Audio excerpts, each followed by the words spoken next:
வணக்கம். கடிதங்கள் என்பவை மனிதர்களுடைய எண்ணங்களுடைய வடிவம் அப்படின்னு சொல்லலாம். நம்ம சாதாரண நினைக்கிறோம் கடிதங்களை. இலக்கிய ரீதியாக பார்த்தீங்கன்னா எத்தனையோ கடிதங்கள் இருக்கு. துஷ்யந்தன் சகுந்தலை அவர்களுடைய காதல் கடிதங்கள், மாதவி எழுதிய 2 கடிதங்கள், அதில் தாழம்பூ மடல் எடுத்து, பிச்சிப்பூ மொட்டெடுத்து, செம்பஞ்சு குழம்ப அவங்க எழுதுகிற மையாக வைத்து கொண்டு ஒரு அழகான கடிதத்தை எழுதுனாங்கிற செய்தியை சிலப்பதிகாரத்தில் பார்க்குறோம்.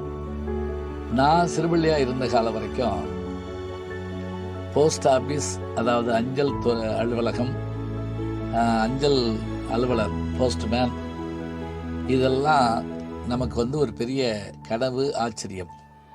நம்ம வீட்டுக்கு போஸ்ட்மேன் வர்றாருன்னா அவரை பார்த்தோன்னே நமக்கு சந்தோஷமாக இருக்கும். அவர் ஏதாவது ஒரு கடிதம் கொடுப்பாரு. மணி ஆர்டரும் அந்த காலத்தில் வரும். ஒரு கார்டு இருக்கும். அந்த கார்டில் நம்ம எழுதி அனுப்புவோம்.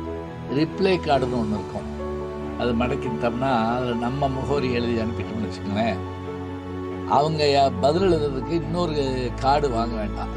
அதில் பதில் எழுதி போட்டாங்கன்னா போதும். ஒரு நாளை குறிப்பிடுவோங்க.